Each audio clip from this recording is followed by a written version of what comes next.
Good luck, Pomoika. Let's hope for a game 3. That's what we all want. However, nouns certainly seem like they have a bit of a draft advantage here. But as with all things in Dota, it doesn't come down to ideas. It doesn't come down to the draft. It comes down primarily to execution. And you know what does not help, ET? When the enemy team is just better at de-warding than you, as Fly has just demonstrated. 2 games in a row now, able to start things off by getting superior vision early on against the side of Pomoika. I mean, just so smart. Just know when and where to make those calls, and haven't missed yet. So we'll see what happens whenever you've got like Whitemon versus Fly, all Warden versus each other, making a mess of the map. But till then, again, it's a very quiet start. And what are they doing here? I guess just positioned aggressively on that river rune. I wanted to overstep too much, but Kits is in a scary place. I've got like PTSD seeing him stand there. I feel like I've seen too many players get hooked. You are definitely an NA player. Worried about punch hooks? What are you talking about, dude? Hook? What is this spell? Like, I think I honestly encounter a punch once every like 50 games or something. As we are about to encounter a death for the Muerta. One more right click from Gunner is all it'll take, and that's going to be the first blood drawn by the Magnus. Well. Not like the game was going to be easy, but it just started off on a harder kill than it needed to. Bonus gold for this Magnus, bonus experience. And that's going to mean faster items than you would have otherwise. And unfortunately, it's not like we're playing a game where they're playing into like a difficult lane for the Magnus. Bro, I'm playing Grimstroke Magnus into Lifestealer Nature's Prophet. I do not care about this lane whatsoever. No, it's where once we get some stick charges on both those heroes, you know, they'll be able to make some trades happen a little bit more effectively. But until then, it's just going to be spamming, nuking. You can't shut out these heroes. You can't play for the ranged creep. It's just going to be them farming and you hitting them. It's a very boring play style.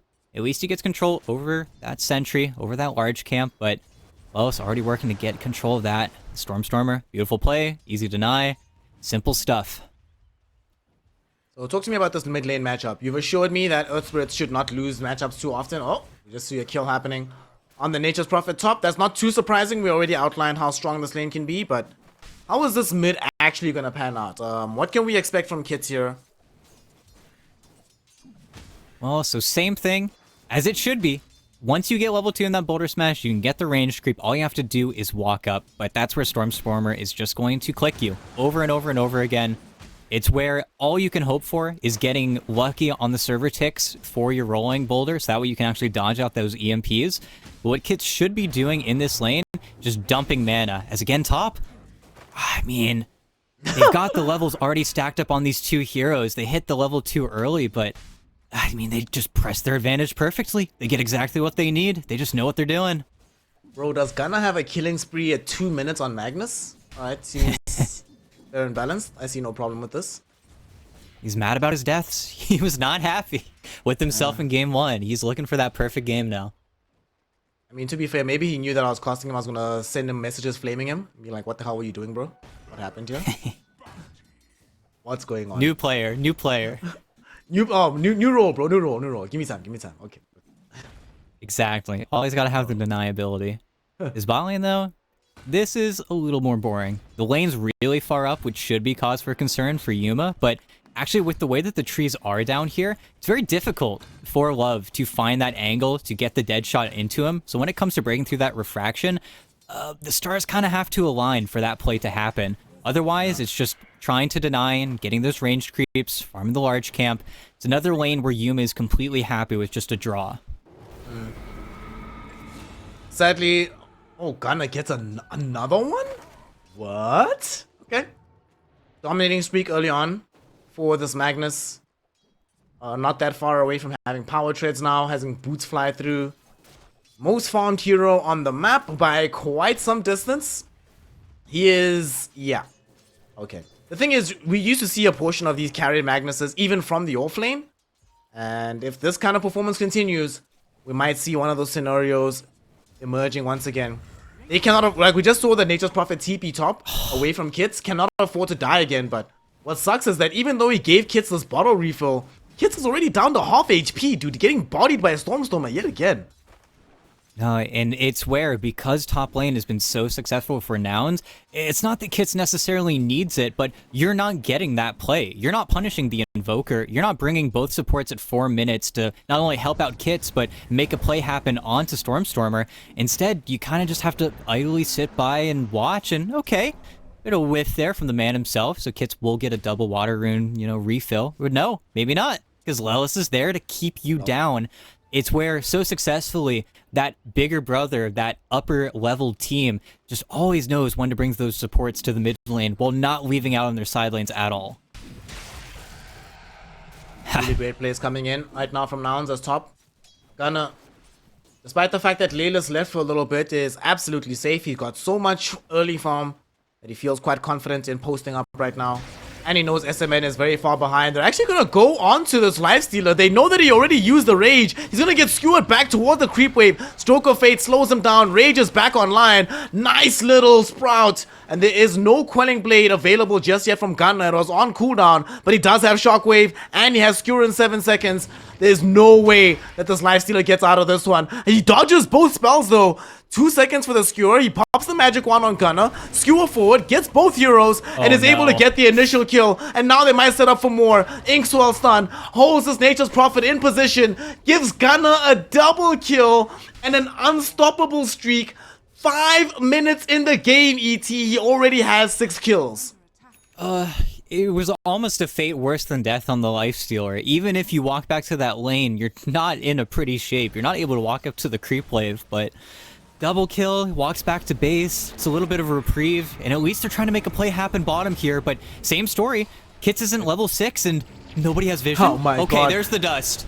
A little bit of reveal, but it might be a little bit too late. Kits does have the vision, but he already died off. Sunstrike doesn't even connect onto him. He just dies to the spirits, and a right click from Yuma. This is actually the worst case scenario. If he at least died to Phoenix, it's not so bad. But you died to the hero you were trying to gank. That same hero gets to stick underneath the tier 1 tower, keep farming, and now they might find a kill onto SMN as well. Lelis, as the Inkswell pops onto him, they find the Nature's Prophet. And to make matters worse, ET, because of how farmed the Magnus is, he's not concerned about being left all alone against the Lifestealer. He's gonna win this matchup. It's Lifestealer that has to move away right now. Yeah, he has to pull for himself. He has to look for any way to get net worth at this point. And with you rotating like that on your Earth Spirit, he's never gonna come back mid. It's 38 and 12. The Invoker is run away with the lane. It's become such a problem. At least you can just kick your creeps now, but at the same time, it's a free farm Invoker. He's just gonna do whatever the hell he wants. Maybe he waits for his Vessel, maybe he doesn't. He's gonna start responding to any play you try to make. This next Magnetize is gonna be everything for Kits to come back in this game. Him dying like that, it's just so rough. And Yuma, he's fine. The ward, he tried to punish him. Doesn't matter. I feel like if the previous play doesn't happen, he doesn't have power treads, he probably dies there. But because he does have the treads, has the bonus tools to keep himself alive, everything's Gucci. He's all good. And to make matters even worse, Kits is now coming in for the rotation, but the only hero down here is Fly. They need to be able to get something out of this. Fly has to absolutely die here. Kits looking for the angle of initiation, but Fly is already behind the tower, and he doesn't even connect onto Fly, but they might have found a better target. Yuma's there, but no, there is not a quick enough way to get through the refraction, so now the Magnetize ends up being wasted. Stormstormer shows up as well. They're looking to try to bring down Kits. He has the Phantom's Embrace on him, silenced up, killed off, and that is a second time that Yuma gets ganked and instead turns it into a kill. Fade wants to be able to get out of here, but he doesn't have the mana, ET. He really wants to run. Phase Boots, this should be enough to get him out of dodge. Stormstormer doesn't have enough mana to continue the full chase. Does have Cold Snap, but can't close the gap. Doesn't have Phase Boots just yet. Fade will live. Kits will not. But more importantly, Yuma continues to kill, farm, and become the biggest hero on the map. Yeah. And now he just does what Yuma does best. He occupies his lane. He puts down the traps. You make it so your TA can never get walked up upon without a 5 coming down here and getting rid of everything. As well as Gunner actually taking a twin gate and I guess giving Yuma some love. I don't know. This was a little weird. Level 3 in power. You know, he's not going to say no to it, but I think it's time for him to go back home. But now, how do you get rid of him? Ah, yes. He's got to check in on his on his new carry. He's got to see what's going on. Oh, look at this. Look at the move they're pulling top. They may be trying to pincer Comfort here, Abyss. But Abyss realizes, gets out of dodge. And they actually had multiple heroes set up for this, if he did show in lane. Very smart move to not be involved, especially right before Fly is able to find yet another D-Ward in this game.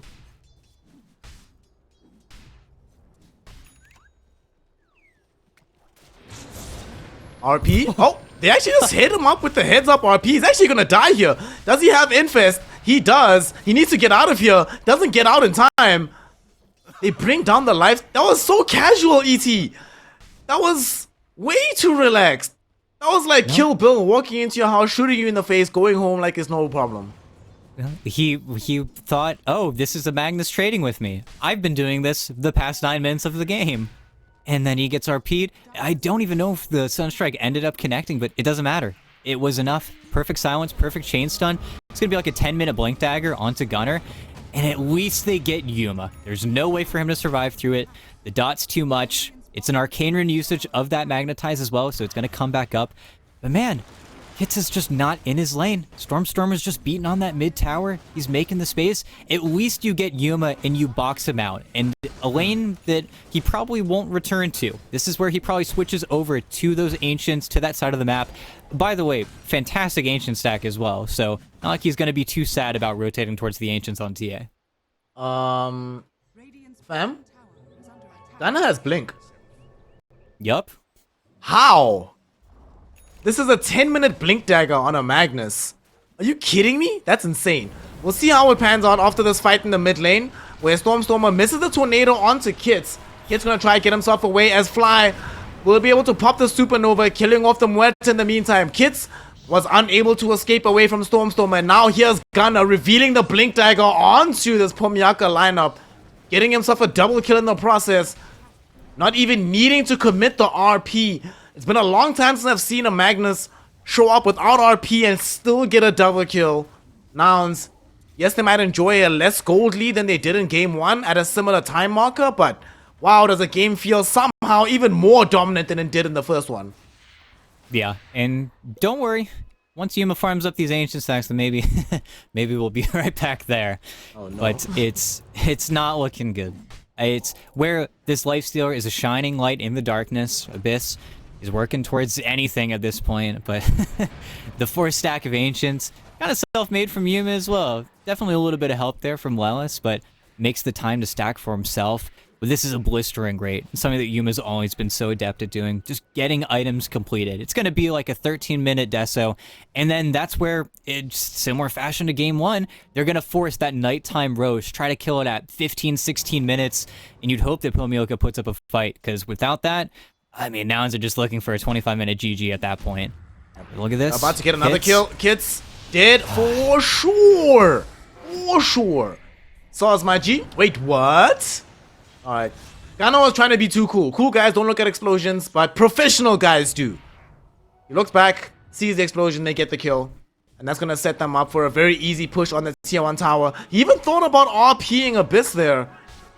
Comfort is very happy that he had the phase boost to get himself away from trouble, but otherwise he would have actually been dead right now. Yeah, it's very patient. He's looking to find a big kill with this, something not on the Wraith King. You'd honestly love to take out Kits yet again here, which sucks, but, well, one teammate's a Lifestealer, the other is a Wraith King. The bullseye is on your head right now. You want to just keep on shutting down this Earth Spirit. I think he's dead. Wraith King's dead. Yeah, he's gone. But so his mates. Perfect. Don't even bother. I love how he doesn't even bother leveling up the reincarnation, because he knows there's an EMP right behind him. He's dead 100% in that situation. Oh boy. Alright, so ET, we're 6k down, gold down. It's 13 minutes. Our Wraith King is struggling to farm. Our Lifestealer is seemingly not having a game. And our Earth Spirit is definitely not having a game. What's the plan? What do we do next? We get Midases and we get a Radiance. and that is the hope. Because at this point, I honestly hope that Kits goes for something else besides this Blade Mail. I think it's just too little too late at this point. you just have Abyss. Best case scenario, the way that these team fights break out, is that they start on kits, they try to kill them, an infest comes through, and that saves the Earth Spirit on that initial blowback. Unless something like that happens, though, nouns just have enough damage. They have enough gas in the tank here. It's where for Abyss, we need like an AC, like stat, to deal with the TA. Yuma's gonna have a Deso soon, and that's when this game gets unbearable. Because you don't have the armor to stay in this fight. And look at this, huge fight, 14-minute rune. They got him. RP. It's going to set up for the Inkswell stun. 2 heroes caught next to it as well. They have the skewer, but fortunately for them, the calling is going to silence up Gunner. So they're not going to be able to complete the kill. Very, very fortunate for them to survive that one. So we now know that if they win this game, it's definitely going to be Muerta MVP. Without that calling, honestly, the game could have ended right then and there. You lose 2 cores. You end up losing so much map control at tier 2 tower, but killing Gunner instead and having that kill go the way of Kits, getting more than 1,000 gold, I don't think it's an exaggeration, ET, to say that this actually resets the game and makes things a little bit easier, or a lot easier, in fact, for pomoika. No, and that was sketchy too. Everybody got hit by that EMP. Nobody had mana. There was not going to be an infest save coming out for Abyss, so you just had to toggle and hope at that point. They did make it out alive, but that was also a fight where Simply Fly did not feel comfortable getting that egg off. As soon as he does, well, it's probably going to be once he hits level 12, and that's when you're going to start to force a lot more objectives with nouns. But this is also where if they want to get that early roach, they're going to start setting up. But this fight is a little awkward. Abyss is just on the Phoenix already, and Stormstormer. Don't know about this, Abyss. His rage is about to finish right now, and that's going to leave him vulnerable. They do end up killing off Stormstormer first and foremost, though. Supernova gets dropped down. They don't have the attack speed to kill the egg, do they? It's about to burst. It gets off, and that's going to allow them to kill off this Lifestealer. The laser onto Kits. He rolls into the Phoenix. That's going to get him killed. It does secure the double kill, though, for the Muerta.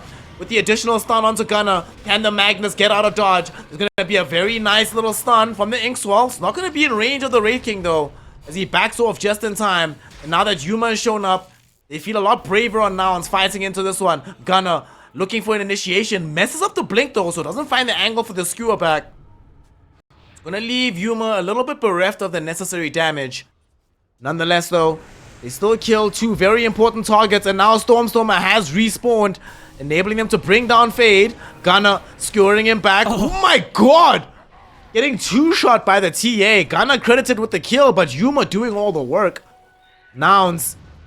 Yes, things might not have gone as great for them as they could have. They lost Stormstormer, but they still end up overall winning. But Stormstormer back in danger yet again. Here in the mid lane, the Infest Bomb from Abyss as well as Kits ends up killing off the Invoker once again.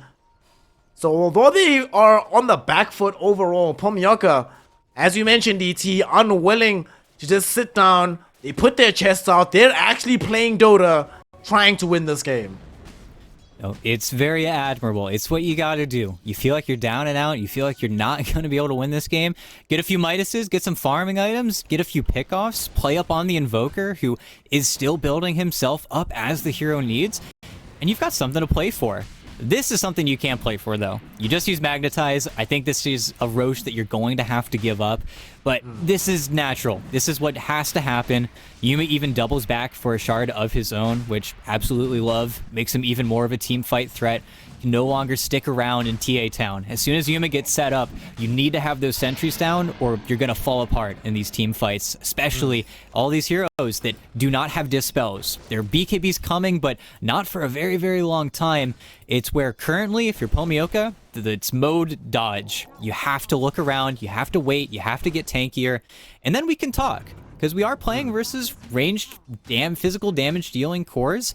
If we can get those hearts, we got something to play for. Until then, though, they are still looking to bulldoze over you. And this first Aegis is going to set the tempo of the map. You ever seen that movie Dodgeball, bro? Of course. Dodge, duck, dip, dive, and dodge. That's what I want to see from them. Like 20 minutes. Nothing else.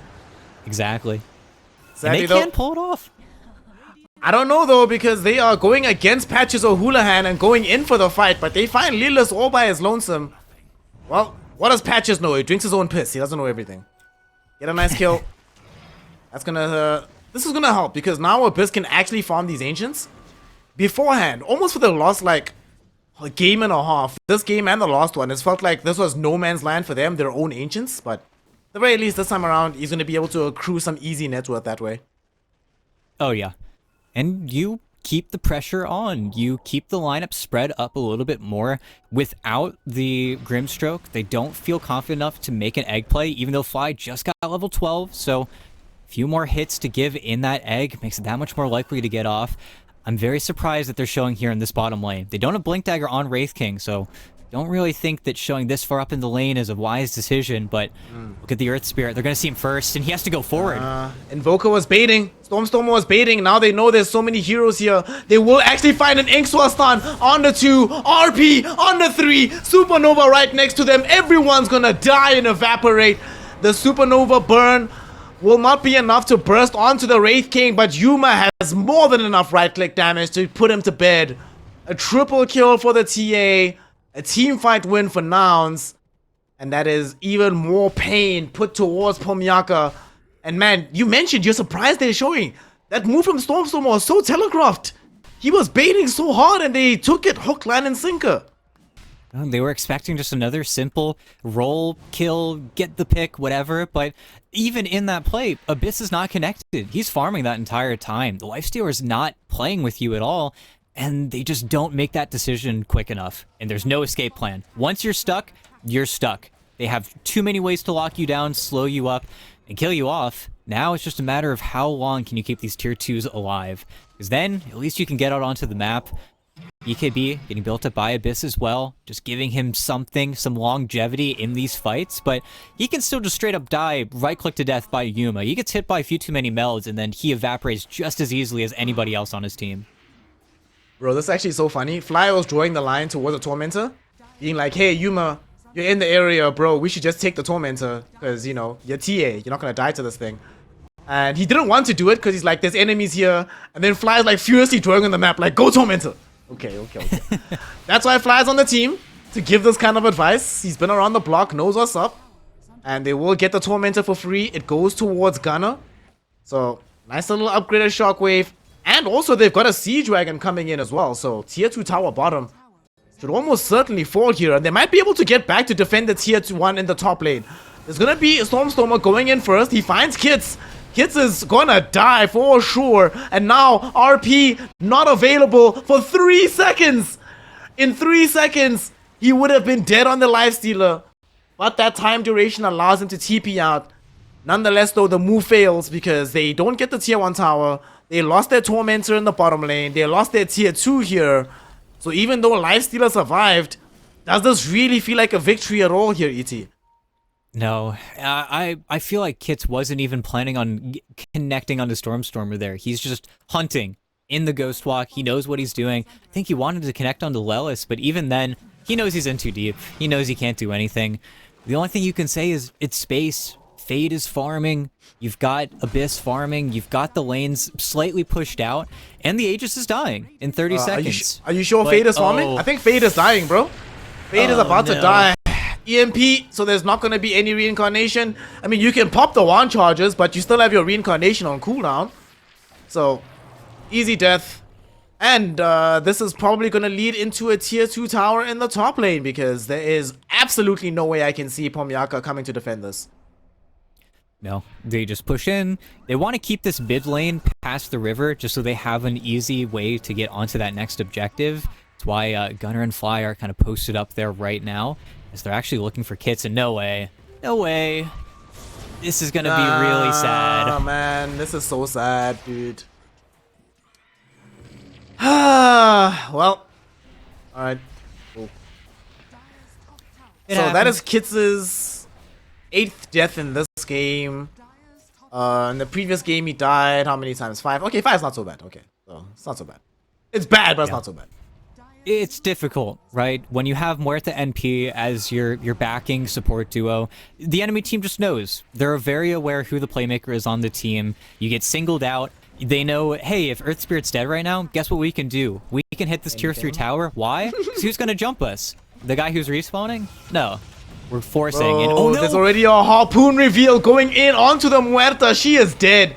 Managing to drop the calling before she expires, but nothing more than that. Abyss Yes, he was able to run forward with the rage, do some damage onto Yuma, and they did buy time for kids to respawn, so they'll leave the tier 3 tower alive. However, unfortunately, I have to draw attention to one thing, ET. One of the carry heroes I used to spam, but I stopped because it kind of started sucking, was Lifestealer. And I can tell you, there was never a time in my entire life where I smiled buying BKB's second item on Lifestealer, bro.